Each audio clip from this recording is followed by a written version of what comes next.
What's up, guys, and welcome back to another video. Today's recap time of Australia versus New Zealand. Probably one of the most talked about games this entire weekend in world rugby. I mean, we saw a lot of changes here and there. All Blacks went from number one to number two. Wales took them over. 24 hours later, All Blacks were back at number one because Wales lost to England.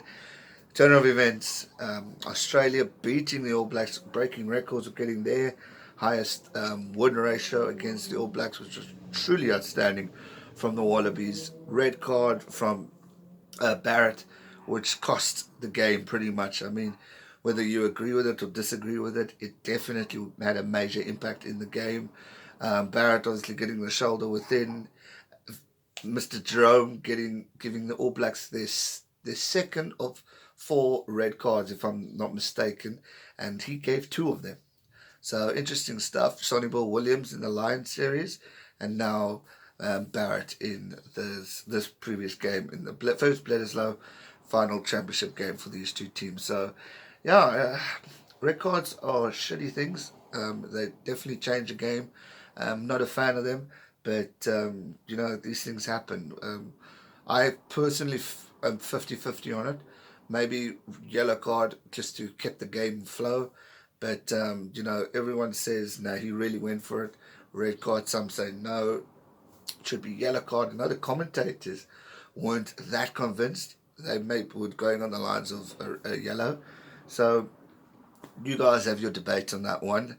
But it definitely impacted the game. But having said that, I'm taking nothing away from Australia. And firstly, congratulations to Australia for picking up an amazing win against the best team in the world.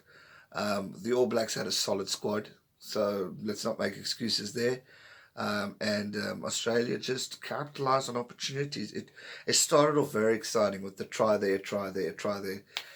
It just showed the intensity and the passion that came out of the Wallabies this past weekend. It was a total different team from a mindset, from a confidence builder. And credit to Michael Checker or Hooper for transforming this team, because they really looked solid. And what a time to pick up speed and to go on the rise, beating the All Blacks. Yes, you've got them next week in New Zealand, which is going to be tough, but what a confidence builder heading into that final Bledisloe game and into the World Cup. They've beaten the All Blacks consistently and convincingly too, from a point scoring result. So credit to them. I thought James O'Connor had a great game. I thought as a comeback for his first starting game in a long time, I thought he was sharp. White was surprisingly brilliant as scrum off, so pressure on Mr. Genya, so he's got a bit of pressure. Hooper I thought was solid.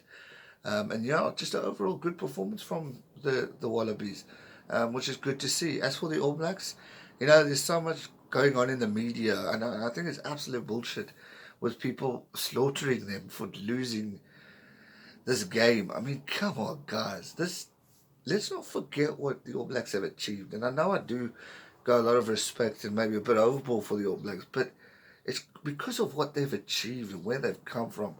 Now they've lost the odd game. People are already predicting the World Cup win for England or South Africa or Australia even. We haven't even hit the World Cup. Let's hit the World Cup first before we actually predict an actual winner. I know I've done predictions, but it's a World Cup. It can bring out the best in anyone. And Australia had a passionate home crowd advantage, which is obviously the key. And the All Blacks just didn't show up on the day, and Australia completely dominated, and credit to them. But one thing's for sure, do not write off the Wallabies, guys. There's a long way to go before we hit the final of the World Cup. So you cannot write them off. They will be researching, regrouping, reanalyzing everything in order to get this team up to standards to where they were in the Rugby Championship. So do not write them off. We pretty much will be stupid if we do. And whether you dislike them or like them, I've seen so much memes today. I've even seen memes, solid ones actually, for the ones who said, win or lose, support the All Blacks. For those who are chirping them, rather go support another country. Stick to your team in good and bad times. And I couldn't agree more with that. You've got to be strong. But yeah, Sherbert, try galore for Australia. Reece Hodge had a solid game. Nick White, as mentioned, was brilliant. Kurtley Beale getting a try in the 77th. He's looking sharp. I'm impressed with Kurtley. 6 tries to 4, so a lot of tries. More better to get in a test match than so many tries. Meters run 703 versus 492. 703 to Australia. Possession 65% possession, and territory 76 to Australia. That is outstanding how much they had the ball and controlled the game. Both halves dominated. Second half was obviously an improvement, which is the thing or the key to happen with All Black Rugby, that they just catch a lot of fire in and go in the second half. But well done to Australia. Clean breaks 22 versus 16, 38 to 30 defenders beating the sister Australia, 13 offloads versus 11. Rucks won 146 of 150, 97% for the Wallabies, and then 72 out of 74. It's a big difference there, almost double amount of rucks for the Aussies. Turnovers conceded 14 and 14, very interesting. Scrums 100% for both teams, and then Australia only losing the one line out, but New Zealand were 4 out of 4. However, Australia did have 11. Tackles, this cost the All Blacks big time, and I know Steve Hansen said it. Missed tackles was definitely a key. However, the Aussies tackle rate is even worse. I mean, 110, only 80 of those successful. Obviously, a lot less than what the All Blacks had, 198 of 160.